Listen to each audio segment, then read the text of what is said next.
Législative 2017, aujourd'hui je suis en présence de Monsieur Vallot, merci de nous recevoir. Merci à vous Donc, de m'inviter. une quinzaine de minutes pour mieux vous découvrir. Donc ma première question, marié, célibataire? Marié. Marié depuis longtemps? Marié depuis... Oui, c'est embêtant quand on calcule, ça fait 12 ans. 12 ans. Alors, votre parcours, vous avez fait l'ENA. Allez-y, votre progression, qu'est-ce qui vous a invité? Bon, vous savez, la vérité c'est que mes études, ça a souvent été la façon de ne pas choisir ce que je voulais faire quand j'étais grand. Donc j'ai toujours choisi de faire des choses assez généralistes qui reportaient cette question difficile et qu'au fond tous les jeunes se posent. Et il m'arrive encore parfois de me dire qu'est-ce que tu feras quand tu seras grand?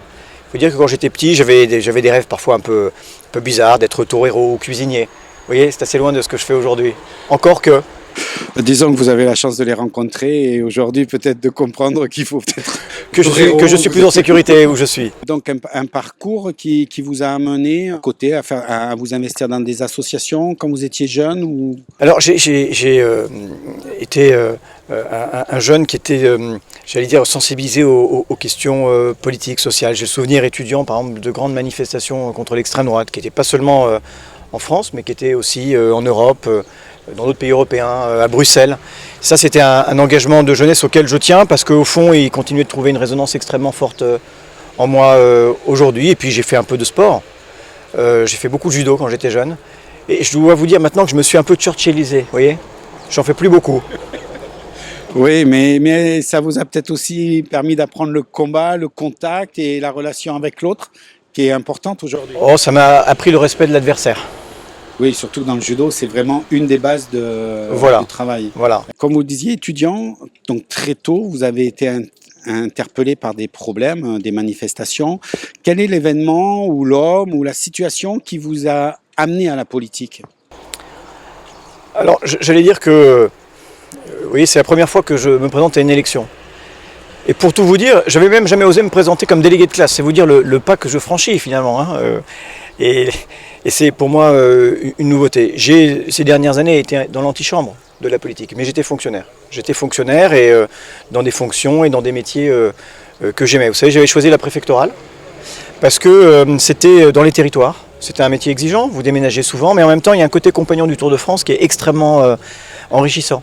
Vous passez 2 ans dans un territoire, vous avez des nouveaux interlocuteurs, des nouveaux enjeux, des nouveaux collaborateurs, vous apprenez beaucoup. Et puis vous allez dans le suivant avec ce que vous avez appris, vous apprenez des choses nouvelles. Et souvent avec des collaborateurs, des préfets qui eux-mêmes ont fait leur Tour de France. Et j'avais moi choisi ce métier qui était une belle incarnation de l'intérêt général, qui était le service du bien commun. Et je le raconte comme sous-préfet, j'avais même cette perversité étrange qui était que j'aimais bien être réveillé la nuit. Parce que je me disais, voilà une belle incarnation de l'intérêt général, même si je le concède. Il y a des fois où un coup de téléphone qui m'était donné à 3 h du matin aurait pu attendre 7 heures. En réalité, l'histoire de mon engagement politique, c'est aussi l'histoire d'une rencontre avec Henri Emmanuelli. Henri Emmanuelli, la première fois que je l'ai croisé, c'était dans une inauguration à Hontanx, il y a très longtemps, j'étais tout petit, il me serre la main, il me dit « c'est pas parce que tu votes pas que je te serre pas la main ». Mais en fait, il avait bien fait parce que quelques années après, quand même, je votais.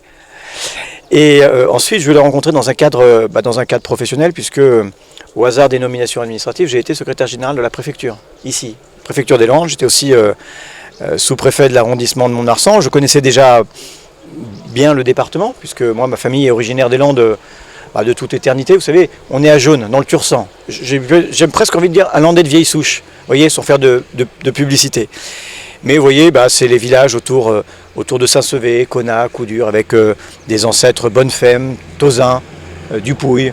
Le caveau familial est à Saint-Sevé d'ailleurs. Et puis nous, on est à Hontanx. Mais évidemment, quand vous servez professionnellement un territoire comme celui-là, vous le sillonnez de façon beaucoup plus systématique. Et moi, le souvenir que j'ai, c'est ça, c'est d'avoir sillonné ce département en long, en large et en travers, d'avoir visité beaucoup d'entreprises, beaucoup d'exploitations agricoles, d'avoir travaillé avec beaucoup des interlocuteurs du monde économique, artisanal, agricole. Je retrouve d'ailleurs aujourd'hui avec beaucoup de bonheur un certain nombre de ces interlocuteurs. J'ai aussi fait le choix et souhaité me présenter aux 184 maires de la circonscription. J'arrive au bout. Mais c'est un bel exercice parce que vous avez le village en miniature dans un conseil municipal et vous avez les interrogations, les questionnements, les projets en direct et sans filtre qui vous sont rapportés. Et dans cette tournée, là aussi, je retrouve des maires que j'ai croisés il y a quelques années. Certains d'ailleurs m'interpellent et me disent, vous vous souvenez, vous avez inauguré l'école. Je m'en souviens pas toujours, mais je vois bien que ça leur fait plaisir que je m'en souvienne. Alors je dis oui, oui, bien sûr. Et quelques-uns d'ailleurs m'ont sorti des photos de ces inaugurations-là, et voilà. Et tout ça, c'est beaucoup de bonheur. Et je connais très bien et très intimement ce département. Et voilà, d'avoir connu tous ces rouages, quand Henri Emmanuelli vous a demandé de prendre sa succession, ça vous a paru naturel? Eh bien pas du tout. Eh bien pas du tout. Il m'en a parlé il y a 4 ans. C'était une préoccupation pour lui. Il y avait toute une génération d'hommes et de femmes politiques qui passaient le relais. Les 3 députés, les 2 sénateurs, le président du Conseil général plus rapidement que prévu. Et il avait le souci de la succession, du renouvellement des générations. Et vous savez, quand on prête à certains partis la vertu de ce renouvellement, ici, nous avons été pionniers puisque cela a été anticipé, préparé, réfléchi. Mais voilà, son inquiétude, c'était de se dire que va-t-il advenir de ces 40 ans d'engagement, de combat pour les Landes, pour les Landais, pour que ce département soit toujours un peu plus grand que ce qu'il est vraiment. Et quand il m'a posé la question, il m'a dit, il y a toute une équipe à reconstituer, il y a besoin de quelqu'un qui, dans cette équipe, et c'est un collectif qu'on est en train de construire, c'est un collectif, un PAC, il y a besoin de quelqu'un qui connaisse le fonctionnement de l'État local, de l'État national, qui sache comment fonctionnent les collectivités. J'en ai dirigé une, parce que j'ai dirigé un conseil général. Et d'ailleurs, Henri Emmanuelli m'avait proposé de diriger le Conseil général des Landes. À l'époque, j'avais décliné sa proposition. Il me dit, voilà, je pense que ce serait bien qu'il y ait quelqu'un qui ait votre expérience. Et il m'a demandé d'y réfléchir, et j'y réfléchis si longtemps que pendant très longtemps, je lui ai dit non. Je lui ai dit non parce que ce n'était pas une évidence de faire la politique, que j'aimais mon métier. Et puis, il y a des circonstances qui ont changé.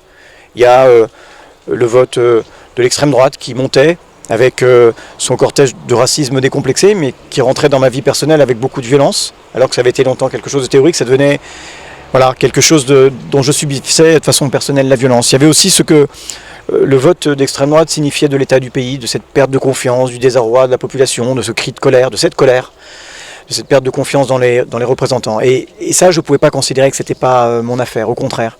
Parce que j'ai choisi un métier où je me suis toujours préoccupé de mes concitoyens et j'ai toujours eu le souci du bien commun. Et puis il y avait aussi l'état de la gauche, dont je pressentais qu'il était préoccupant et qu'il y aurait beaucoup à reconstruire pour retrouver le chemin d'une gauche de progrès et qui soit capable de gagner l'adhésion et la confiance des électeurs. Voilà, donc c'était une longue maturation.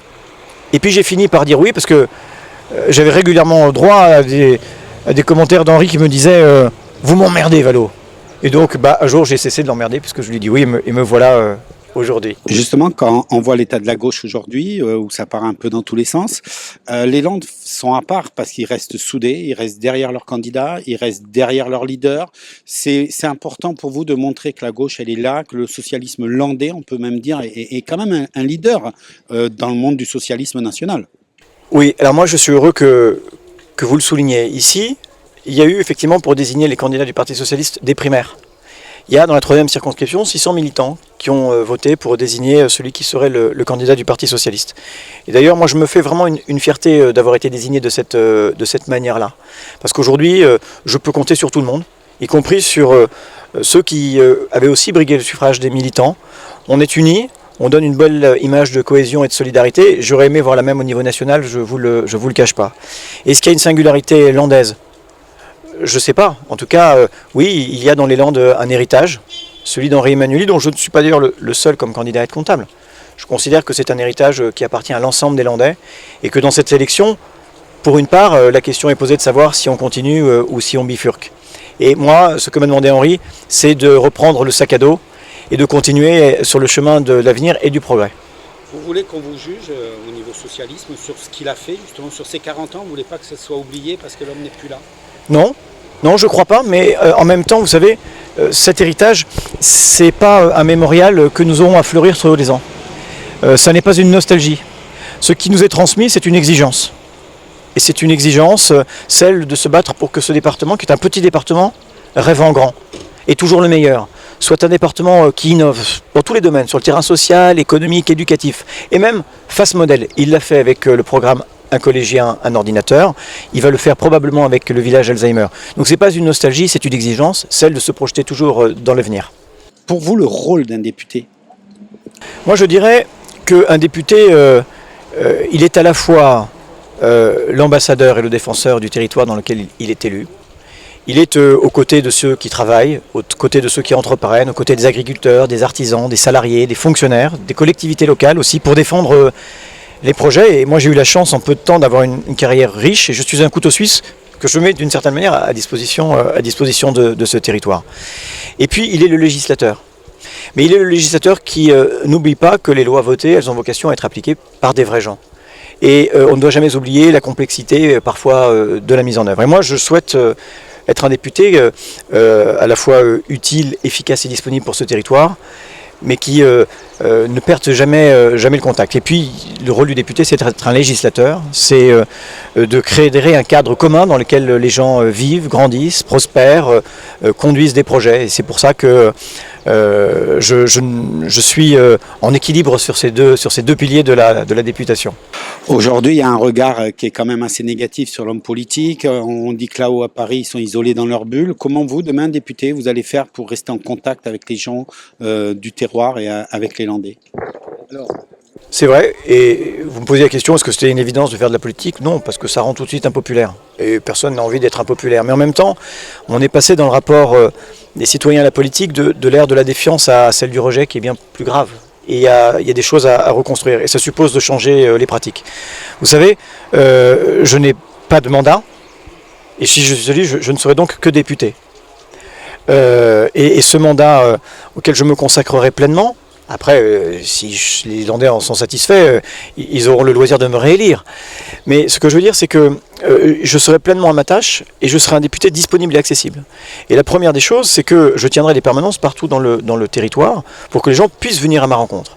Je souhaite que les acteurs économiques, les acteurs politiques du territoire, je pense en particulier aux maires, sachent qu'ils peuvent prendre leur téléphone pour appeler leurs députés, pour leur soumettre la situation de leurs administrés, pour les alerter sur une entreprise qui est en difficulté, et qu'ils puissent compter non seulement sur mon expérience, mais aussi sur mes relais, mes réseaux.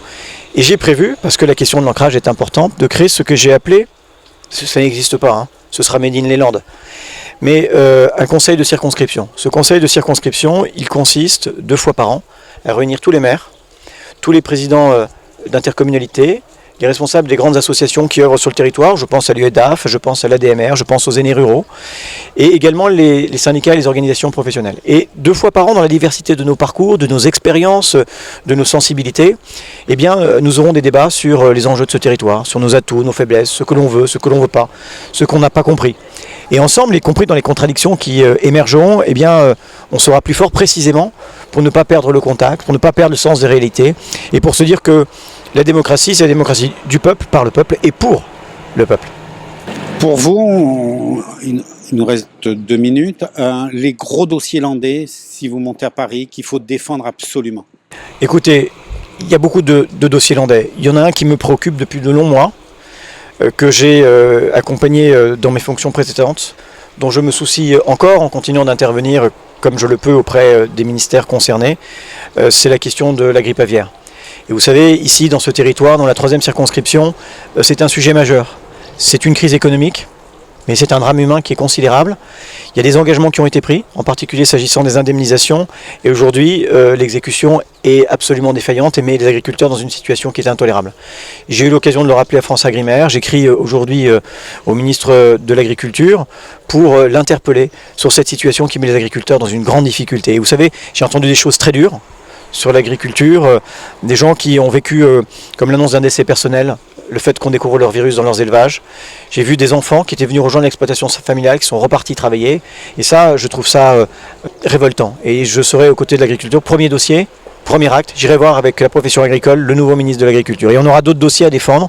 Je pense au village Alzheimer, parce que c'est important, la question d'une société qui vieillit, de la société qui apprend à travailler et à vieillir avec ses aînés, c'est un sujet important. Et j'avais défendu le dossier dans mes précédentes fonctions et je continuerai de l'appuyer parce que c'est un beau projet du Conseil général et qui fera école aussi. Et puis dernier sujet, qui est un sujet moi qui m'importe beaucoup, c'est celui de la jeunesse et de l'engagement. La jeunesse, elle demande une seule chose, qu'on lui fasse confiance. Et moi j'ai envie de faire confiance à la jeunesse, lui donner le goût de l'engagement, pas seulement l'engagement politique, mais il n'y a pas que la politique pour changer le monde. Voilà. Eh bien, ça fait déjà 15 minutes qu'on discute ensemble, comme quoi, Merci. quand on est passionné, ça va vite. Alors, je vais vous poser la dernière question, qui est la même pour tout le monde. Le 11, je vais rentrer dans l'isoloir, je vais avoir tous les papiers. Donc, en quelques mots, pourquoi je dois prendre votre papier, mettre votre bulletin dans l'urne plutôt que les autres? Eh bien, parce que je crois que ce dont les Landais ont besoin, c'est d'un député accessible, efficace, utile, qui connaissent le département, et je prétends être celui probablement qui le connaît le mieux, et qui continue d'écrire l'histoire d'un département que l'on porte haut et d'une gauche que l'on porte haut. Merci beaucoup, je vous souhaite une bonne campagne. Merci. Et à très bientôt. À bientôt, au revoir.